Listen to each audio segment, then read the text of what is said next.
Good afternoon, Coach. We'll get started with Kristen and then John. Good morning, Doug.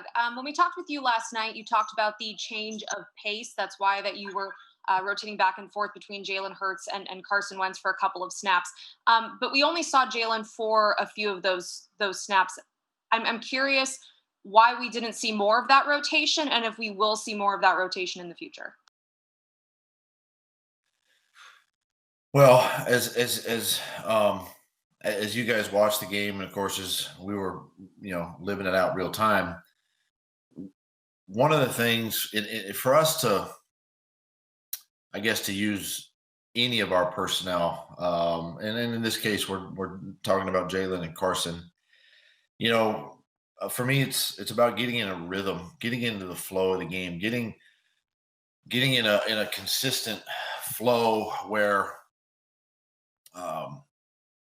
we're positive on first down, which that particular sequence, I believe the first and 10 was right before the second quarter. It was, then it became a second down play, second and 10 actually went with Jalen. We had a false start, went to second and 15. We threw a pass to Alshon that was, a short route. Wasn't supposed to be a little bit deeper, went a little bit short. It was complete. Now we're 3rd and 8, I believe, and went back to Carson on third down. And it's kind of how the whole first quarter and a half went for us. Just no rhythm.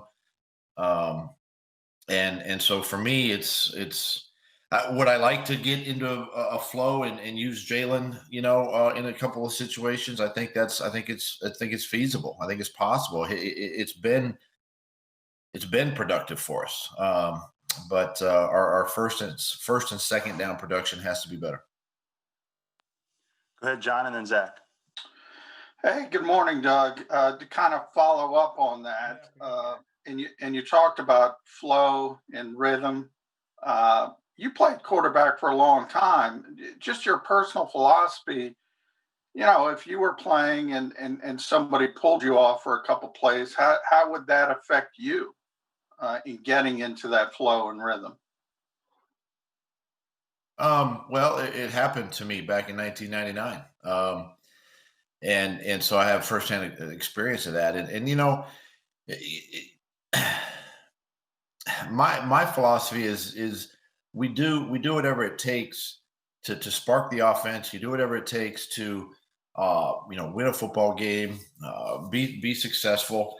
And look, I mean, I know people may think it's different and you can't get a guy into a rhythm or whatever, but when you struggle as an offense, you're looking for ways to create some plays, and the struggles we had last night weren't from the quarterback position. It was a bunch of mistakes from all positions that caused us to not be as successful. But as far as the rotation goes, you'd like to be in a little more of a rhythm.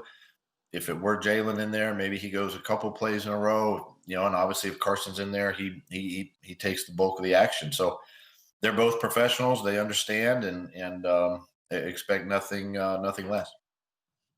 Zach and then Les. Hey, good afternoon, Doug. On the topic of play calling, in the past, when we've asked you about those responsibilities, you've been resistant to giving them up. Is that still your position, or have you considered allowing a different coach to call plays as a way to try to spark the offense? Zach, that's such a harsh question, man. You said use the word resistant. Well, because when I we've asked take you pride in about play calling. What's that? Yeah, I know.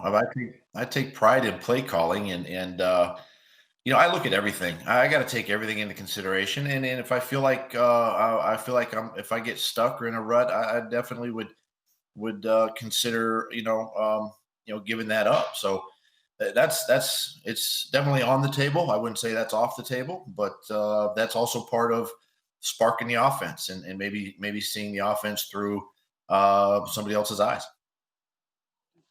Go ahead, Les, and then Jeff McClain. Hi, Doug. Speaking of sparking the offense, I think the thing that a lot of fans struggle with, I was rewatching the game just now. 20 minutes into the game, you had 4 yards of offense. I know you guys work really hard all week and plan, and you're competent people. Why? What is going on that this happens?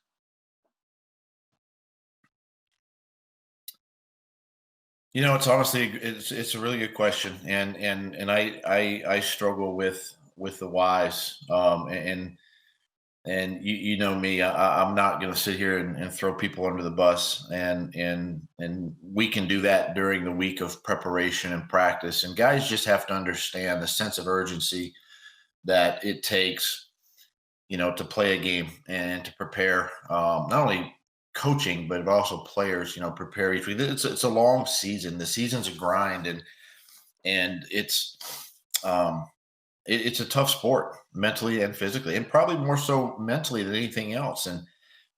And it's frustrating because we do prep and practice and study and meet all week long, and coaches spend countless hours putting game plans together and trying to somehow come up with a plan that can beat your opponent, and then when whether it's execution or sometimes physically just get beat.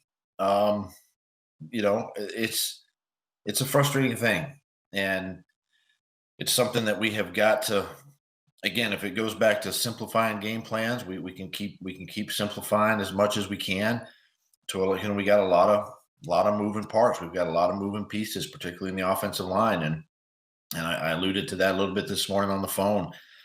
That continuity and the stability, and that's also been an issue with us, and some young players on the perimeter, new targets that Carson is throwing to. So it we're definitely not where we want to be. That's for sure, and we're going to continue to work to improve. Thank you. Jeff, and then Tim. Doug, were you on board with the Jalen Hurts draft pick when it happened? Yes, I was. Why? Well, yeah, so because I'm wondering, because it hasn't really exactly played out the way you guys originally, at least the way that Howie originally said that he would be utilized on offense, and it seems to have undermined you to some extent and Carson Wentz. No, I don't understand where you're coming from. Because we, every year we look at quarterbacks. Every year if we have an opportunity to take a quarterback, we're going to take a quarterback. At least look at the position. I mean, every position is looked at and studied, and wherever we can help and add talent and depth, we're going to do that. And the quarterback position is not exempt from that. And this is a sport where there's only one quarterback that plays, and Carson is that player right now, and we go to work, and we continue to coach Jalen, and we get him prepared if he has to go in and play. Go ahead, Tim, and then Dave. Doug, as you know, when teams go and start losing, the issue of job security comes up. So I have a two-part question for you. First, have you received assurances that you'll be able to see through this season as head coach? I haven't been reassured one way or the other. No. Okay, and the second part is, do you feel like your the way that things are going, that your job is in jeopardy? At least following this season. Listen, I've been around this league a long time, 25 years, I believe, as a player and a coach, and we're always based on and we're evaluated on our performance. And right now, that's obviously not my concern as far as that decision goes. That's out of my hands. But what's in my hands and in my control is getting the team prepared and ready for Green Bay this weekend. So. I'm not going there mentally. I'm looking forward to playing again this week, getting back on the grass tomorrow with the players, and getting ready for Green Bay. Dave, and then Bo. Hey, Doug, along those lines, there's been some reports of mounting frustration from ownership. Curious what your interactions have been like recently with Jeffrey, and how much pressure are you feeling from the very top of the organization? Our relationship is good. We have a lot of we communicate, a lot throughout the week. We have our typical weekly meeting and cover a lot of ground. But that relationship is good. And listen, some of these questions might be for Mr. Lurie, obviously, but look, my job is to prepare the team and get ready for Green Bay. Oh, and then Rob.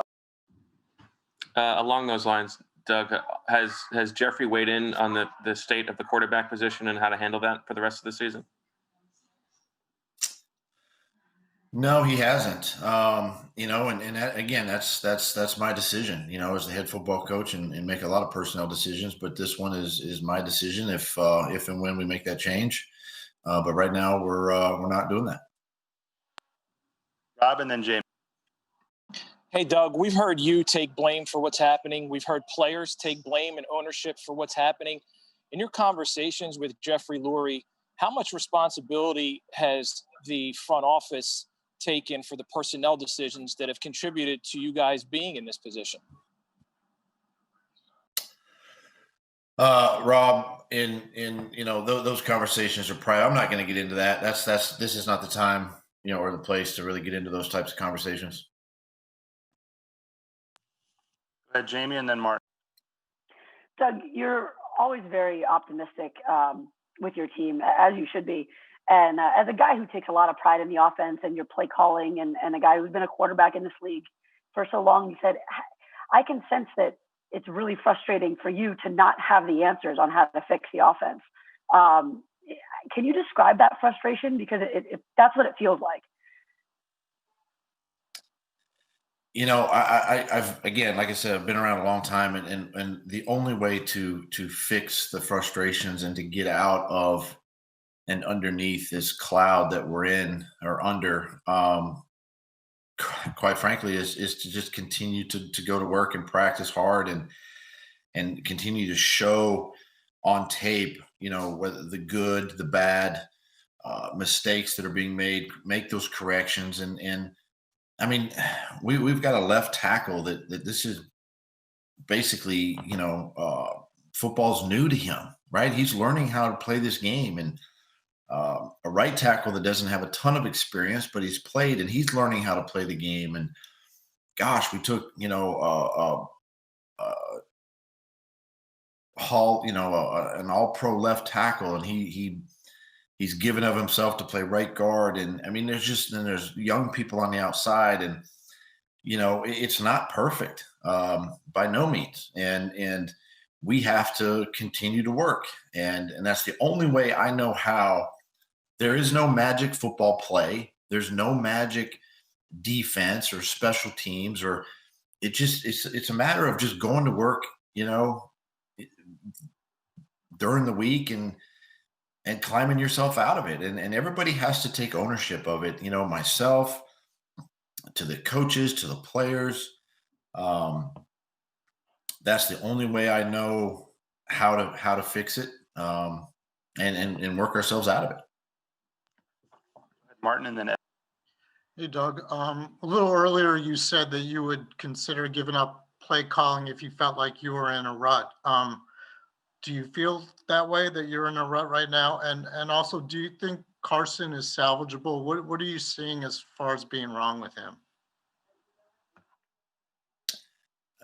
On the play calling front, no, I don't necessarily feel like I'm in a rut right now. I think that, as I said earlier, things are still on the table. And if I feel like I ever get to that spot, then I would consider, for a game, a half, or whatever, let somebody else do that.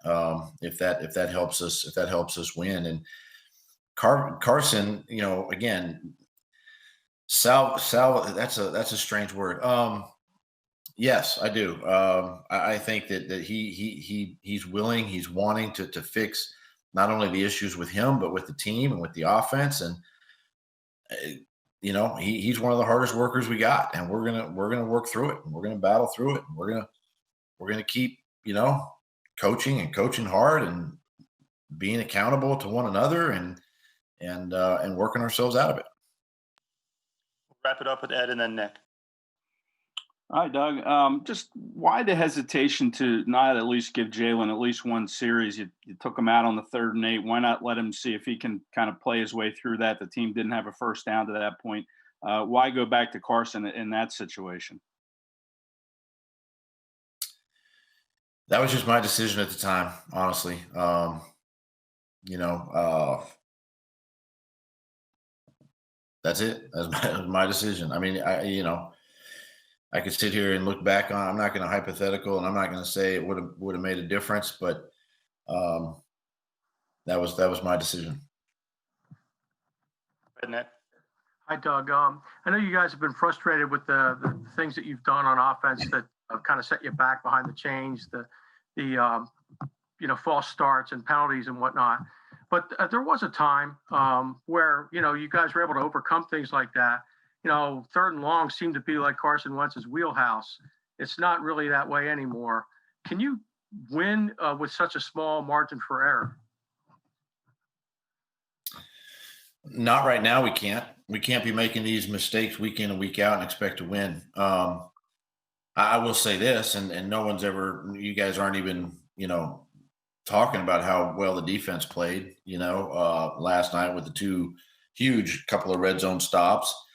And all of that, and really how well they played to keep us in this football game, and still had, an opportunity, whether it be an onside kick or you make the 4th and 4, whatever it is, you have an opportunity to still maybe pull out that football game. So, I know everybody's enamored with offense and as probably they should be, but this is a team sport, and we've got to be cohesive in all three phases, and play complementary football. And that's really something all season that we have not done. Coach. Thanks, everybody.